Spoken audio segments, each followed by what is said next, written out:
Hey everybody, how's everybody doing today? Welcome back to The Joy of Living. So today on the final episode of completing our crab snare, what we're going to do is add 2 more components onto there to go ahead and complete the snare completely. First is the leader line, that's one, and then second is the hook to close the lid to the cage after you bait it. So those are the 2 things that we're going to do today, and once we take care of those 2 things, we should be good to go.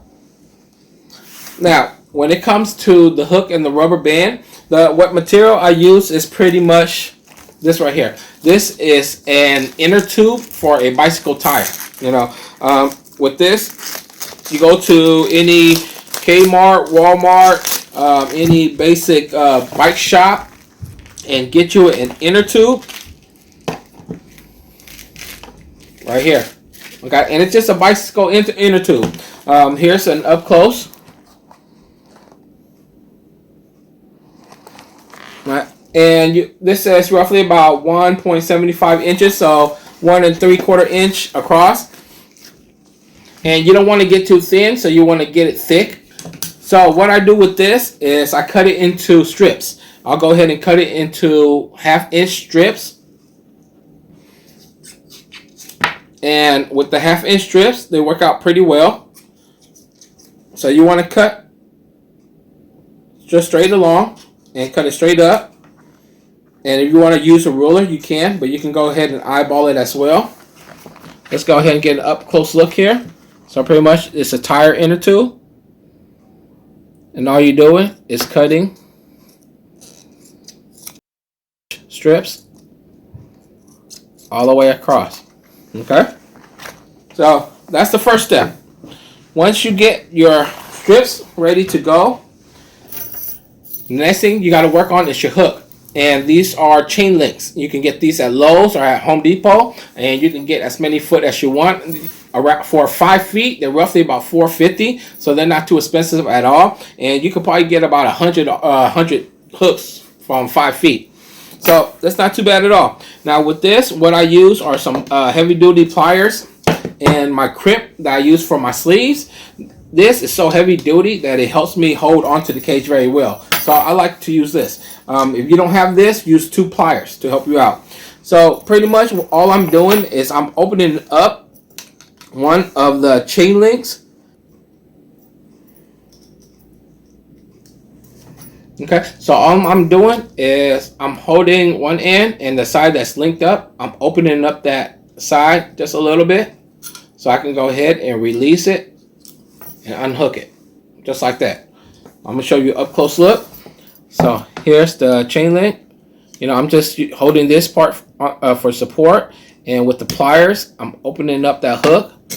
So I'll open it up, and I'm gonna go ahead and take it out, and that's what you want to do. Right? And you want to do a couple of them.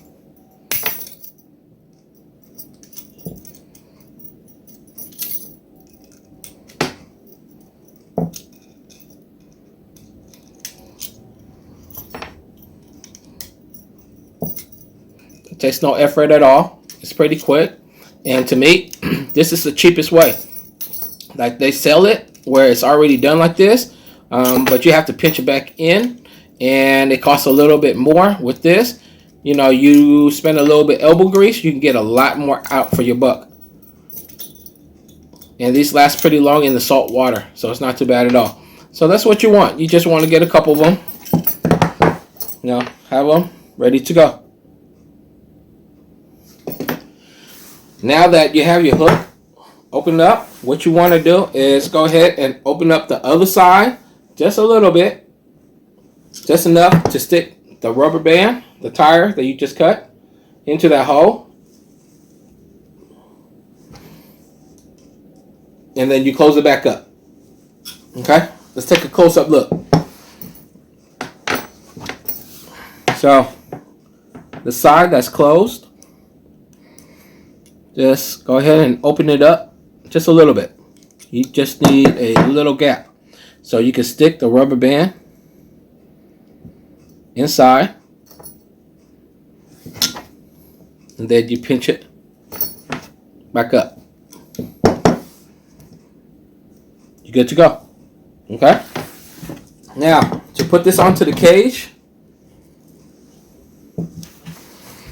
I go ahead and for this one, I loop it, put it down, and I loop it in with the cage.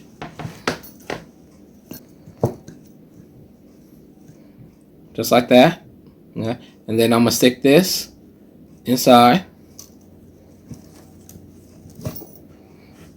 Open this up, and I'm going to pull this all the way to the end and lock it in place.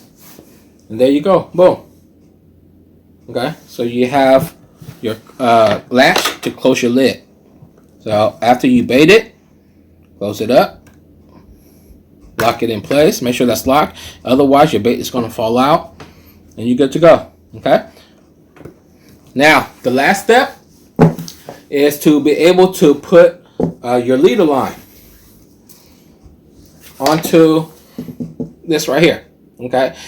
So for the leader line, what I do is I cut.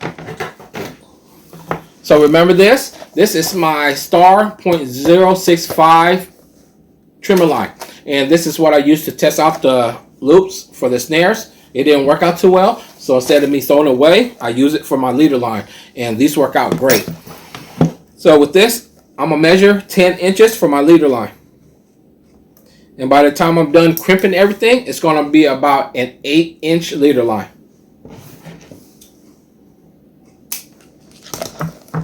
So I cut 10 inches. Okay.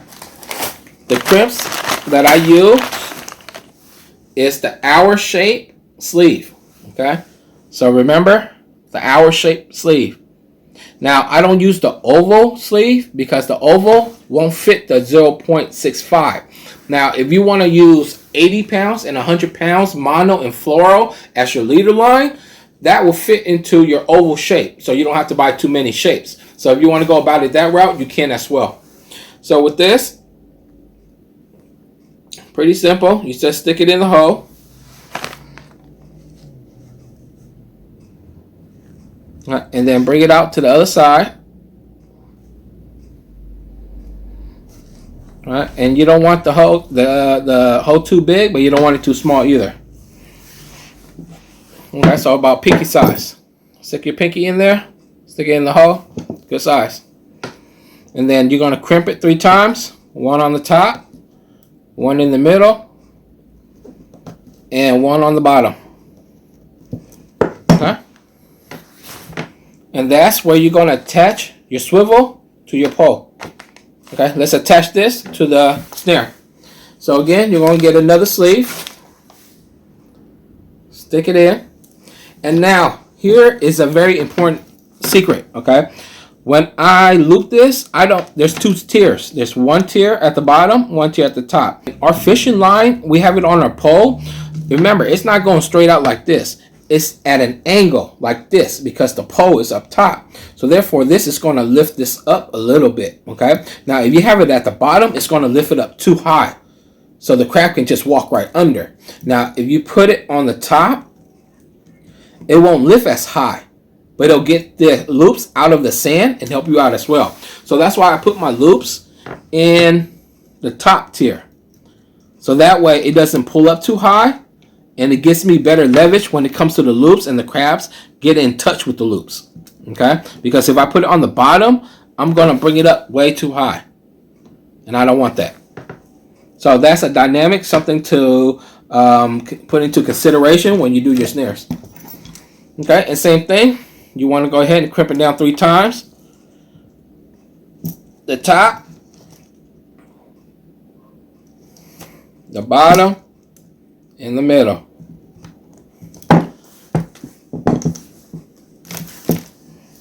Close it up.